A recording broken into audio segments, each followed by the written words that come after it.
Yo, what's up, my little firecrackers? This is Blazing What Ifs, blazing his way into another video. This is What If Deku Had the Boosted Gear, Part 3.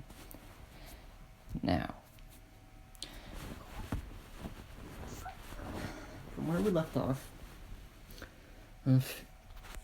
Izuku had a short conversation with Dreg after being reincarnated into a devil. He then went about his normal day the way he usually did before he left to do other things. And as he went back to the place in which Rainier killed him, or supposedly killed him, he saw another fallen angel in a fedora.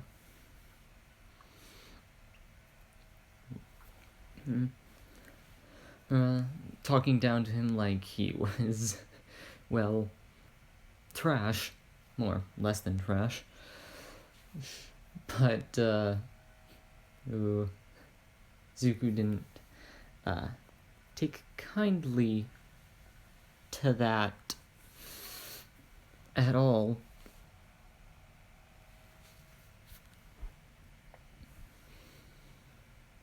Well, and when the fallen angel tried to attack, Izuku, quite effortlessly, since this is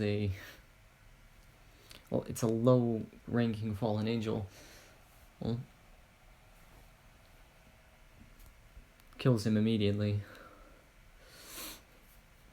Just runs his hand through his chest with no effort at all. This man didn't have time to be surprised, as Izuku then cut off his head using nothing but his hand.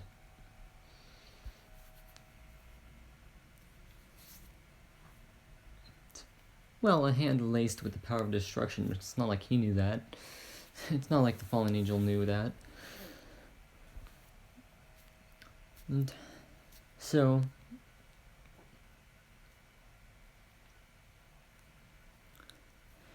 well, that happened. And Izuku then, well,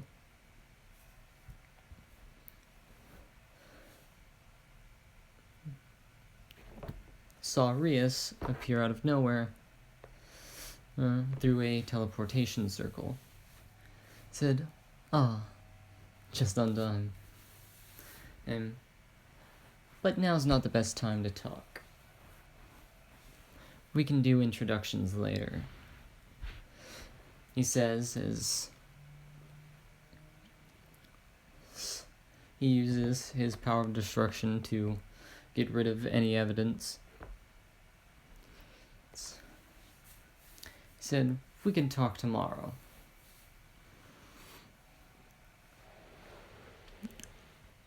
It'll be easier to explain when we have more time. As he walks away. Now, time skip to the next day. He wakes up. And unlike in canon with Issei, he wasn't almost murdered again. And so Rias didn't need to sleep with him to heal his wounds. So he woke up and went to school, had a small conversation with Drake about whether they should actually be doing this or not. In the end, Izuku won out.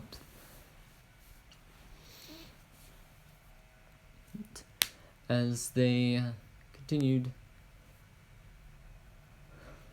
with their day until it was, time to go to the club. So Izuku was then taken. Kiba then came, the original prince of the school, and Issei being the Dark Prince, And everyone's like, oh my gosh, the prince and the dark prince are now collaborating. Oh no. Are they gay? Okay, no, not really. I mean, one or two people thinks that, it's hot, but, Anyway, Kiba then takes Izuku to the club room.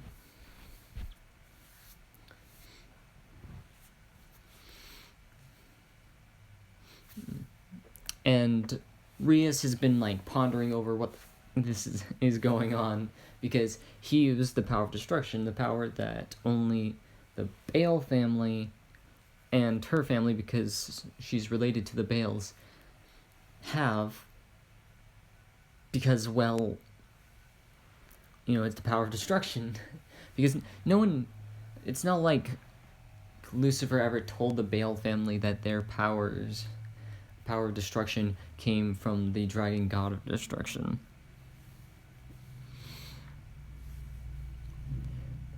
Izuku then explains that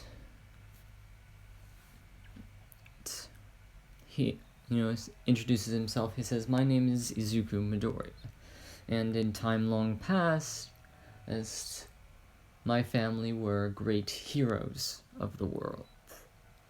And mostly of Japan, as they were samurai, but they didn't know, and I had to do much researching in all different factions. And I discovered that the father of the two greatest samurai of my family lineage were the direct sons of the dragon god of destruction."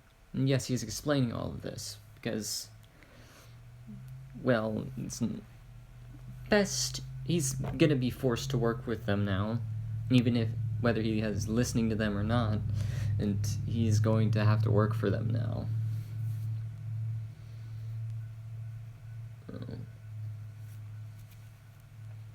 Plus he wanted to help Rias with her bullshit, because he found it stupid.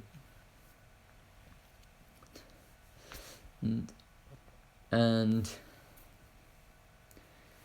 he said, well, I didn't find this out until I didn't know about this until I went and spoke to several other factions.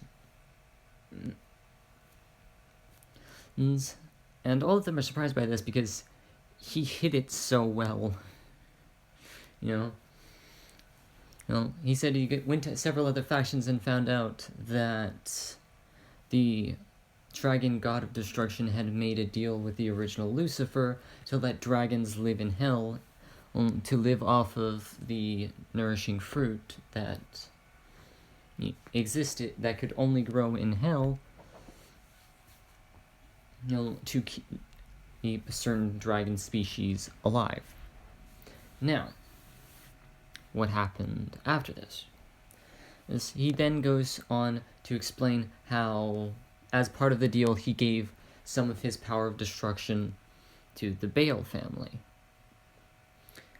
Because learning this, he went to all three factions and found out different things from each faction, but they all came to this one conclusion: that the Bale's family's power of destruction came from the dragon god of destruction when he made a deal with the original Lucifer.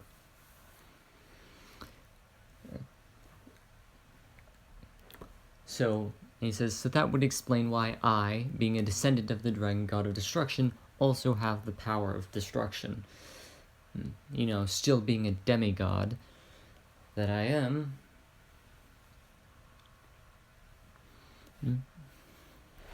And Rias asks, wait, then why didn't you just... He said, another time. That's not important right now.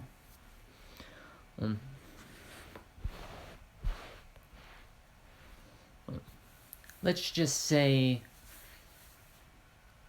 I found you worthy.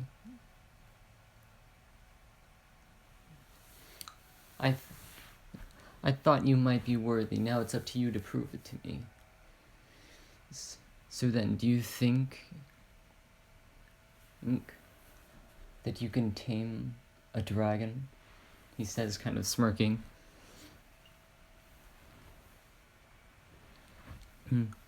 Almost taunting her.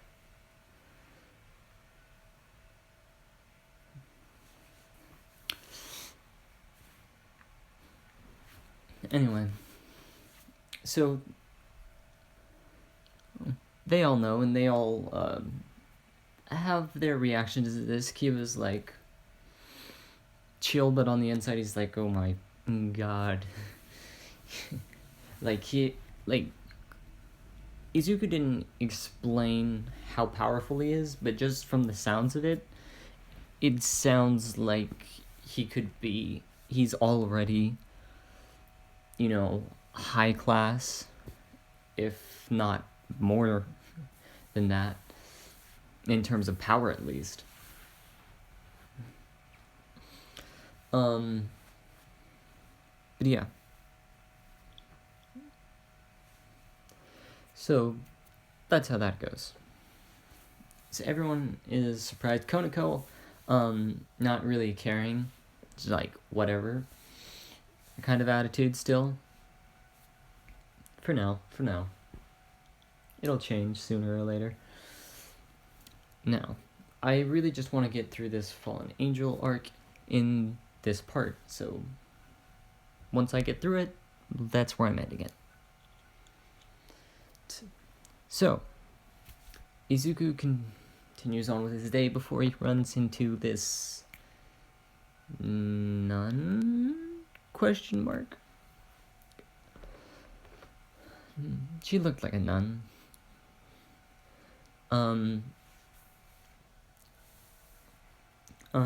So he talked to her, and helped her find the church. She felt the strange pain, but he knew it was just because he was getting close to the church, but he didn't care. It was more like a little, sting. And it was like, well, I don't care. I could easily destroy them. So, he says he has to, leave. And I'm just skipping over all the, things that he has to do as a devil, like make contracts and stuff. He does those things easily. He even gets the contracts. And they're all fairly pleased with his work.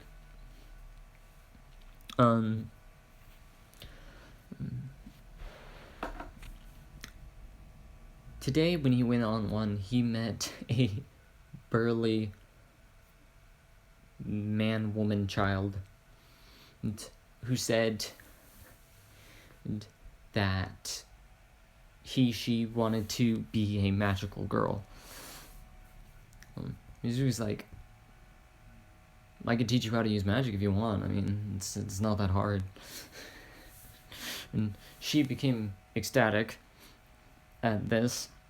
She became ecstatic at this. Like, this is not a creature you want to see with your own eyes. Trust me, it's not.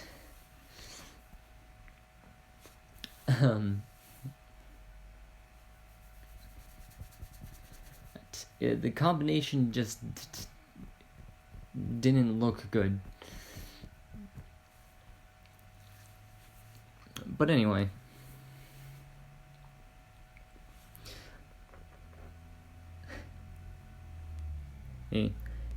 He then started training her/him to use magic. And so he'd be called upon every weekday to do this. So that's what he's doing normally from now on for his, requests. So yeah, moving on. He goes and talks to the clone of Rainier, getting information and saying that the nun with Twilight healing had just arrived, and Izuku makes this connection with the woman that he met earlier that day.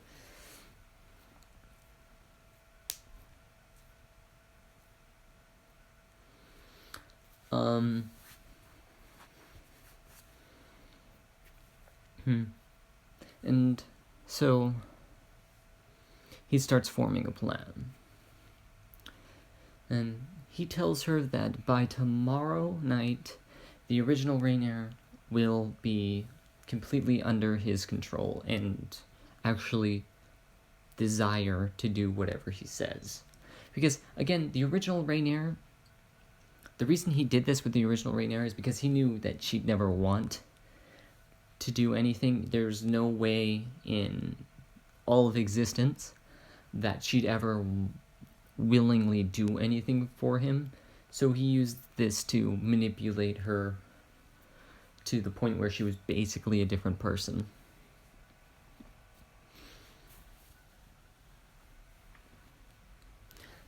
So he tells the clone Rainier to continue with the work and to inform him if anything is going on. And she said tomorrow there's going to be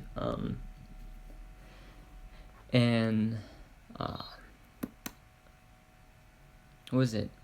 A fallen priest, or whatever they call them. That is going to be scouting out people, worshipping devils and blah blah blah blah blah. Said, good to know. And went about his day like he would. And he then next day he wakes up, goes about his normal routine, and at the beginning of the day he runs into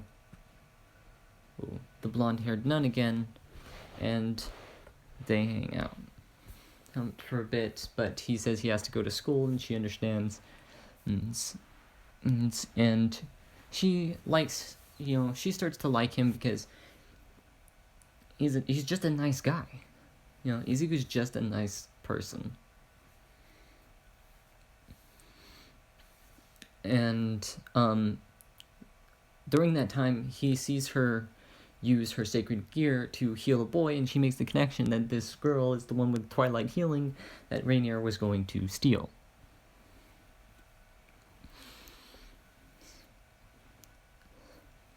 Okay, this pushes the plan forward a little bit. It needs to get it done faster.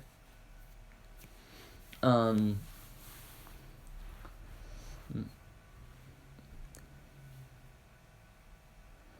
yeah, that happens. And moving along with this is all the normal things that happen, in case I'm forgetting a few things. He does talk to Sona and the people in her peerage from time to time. Just because. And again, the guy in her peerage that, wanted to, like his goal was to marry her, doesn't like him, at all. Because, he took his dream away from him. But they do talk from time to time. Izuku, beats his ass when he gets out of line.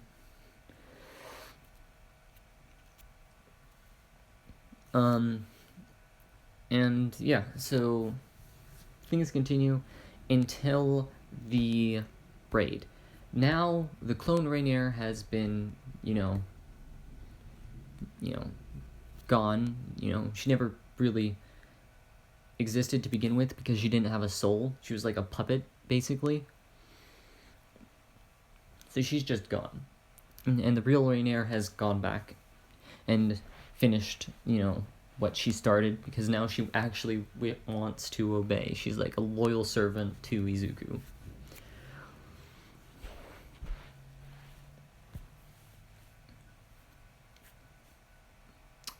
So, they continue with this.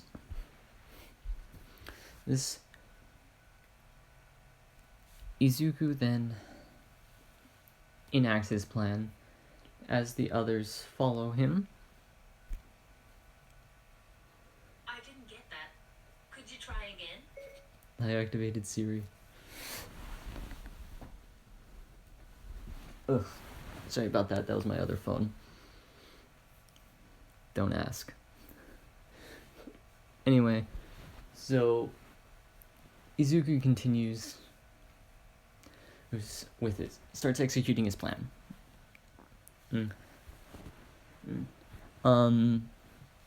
He fought with Freed.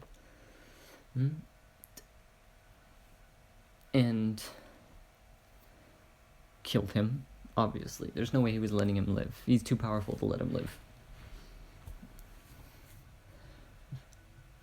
So, yeah, he's dead. Freed's dead. He won't show up in the story ever again. And he feels someone there. When he gets there, he feels the presence of another devil in the area. He doesn't know who it is. He's never met them. So he can't pinpoint exactly who it is. But he knows there's another devil there, and that he has the stench of Orpheus. Well, stench is a cruel word. He smells kind of like Orpheus. So he knows this devil is working with the Chaos Brigade, at the very least. If not working in the Chaos Brigade, he's definitely working with the Chaos Brigade.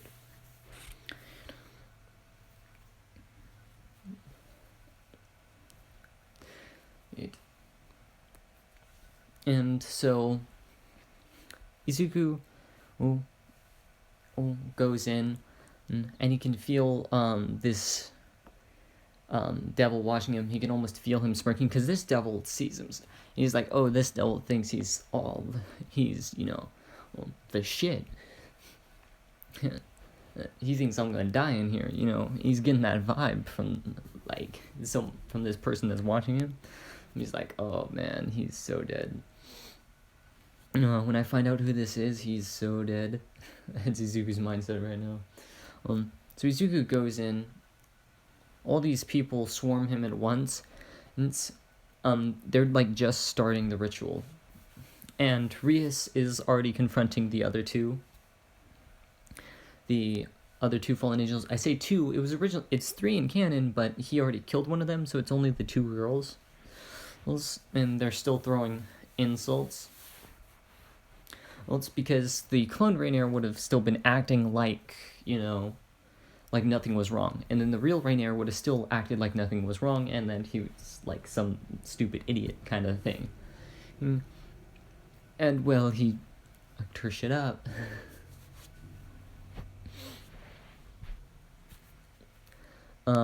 Anyway, so what actually goes on is he fucking wrecks everyone in there. Kiba and Konako are with Rias and Akeno at this point in time. He was going by himself. And so he goes up to Asya and Rainier. Rainier releases Asya from the cross that she was being held on. Asya is confused, and Izuku says, don't worry, Asya, this is all planned out perfectly. But you see, the thing is,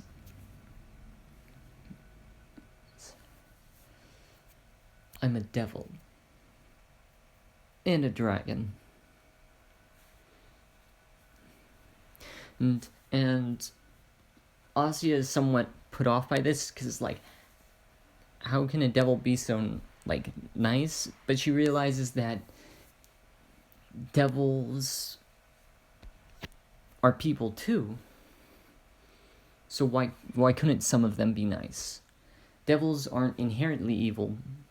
Some devils are evil, but all devils are not inherently evil. She comes to this realization quickly as she's already met another devil that was extremely kind, even though he wasn't. And yeah. So that's how that goes. And Izuku asks, like, you've been disgraced by the church. If you become a devil with me in the peerage that I am also in,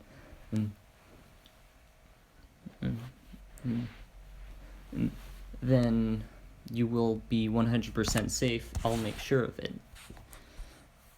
I'll make sure you're safe. I'll put your safety in my hands. And she agrees because she likes Issei.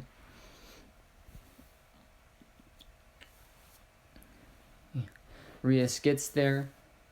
Now, little did, but this is like kind of like another test for Rias. It's another test to see if she is compassionate.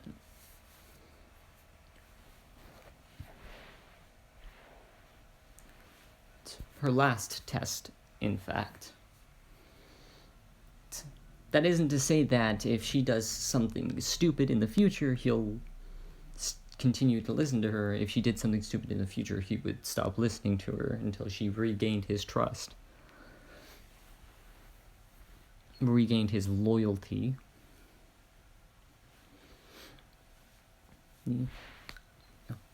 And asks if Rias can, make her a devil, so that she won't have to go through stuff like this again, and that so she can be protected. And Rias does, because she sees the fact that Asya is okay with it.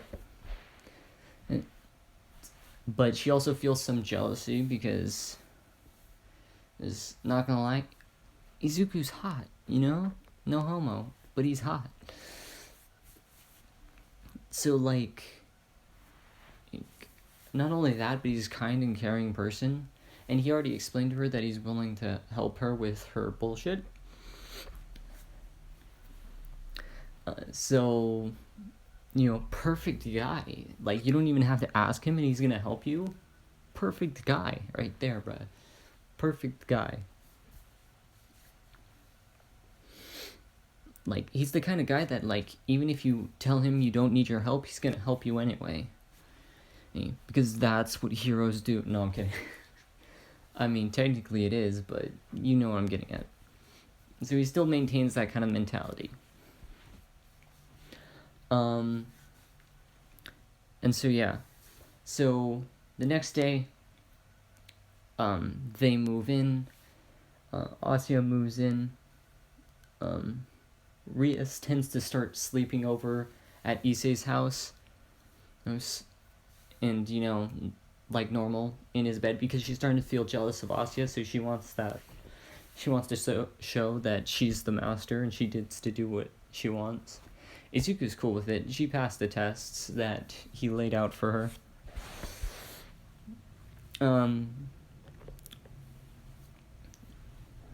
She starts talking to Sona about him. Not about all his abilities, but about, his magical affinity is really strong enough to be considered a high-class devil, even though, he's just been reincarnated into a devil, and stuff like that. And Izuku then goes to talk to Zex. Well, Sir Zex, but he just calls him Zex. Says, well, Zex, she passed. If that's to be put into any consideration. But I have one question. So Zex says, well, what is it? That platinum-haired girl, the one with pure white hair. And he says, yes. Was that the Neko I saved all those years ago? Sir Zex was taken aback that Izuku had found out so quickly. Sir Zex said, indeed, she is. Izuku said, well then where's the sister? Sir Zex said that instead of him, because they couldn't let him as the Red Dragon Emperor, who was human and not even part devil, at the time, helping, the devils out, because he didn't want to be tied to one faction, so he said not to, tell anyone that he was involved. We couldn't tell anyone you were involved, so people started blaming her for the murder of her master, even though you were the one that did that. And he's just like, fuck. Because, now he's fucked up. Someone else took the blame for something that he did and had their entire life fucked over. And now he has to find a way to apologize. And that's where I'm going to end the episode. Good. I hope you guys enjoyed. If I have time, I'm going to record What If Deku Was Dragon Slayer Part 3 today as well. And it won't be uploaded until... You know what, fuck it, I'm gonna upload it again today. I'll probably upload it again today. So, if I get time to record it today. So, my little firecrackers, have an amazing day. This has been Blazing What Ifs, blazing away.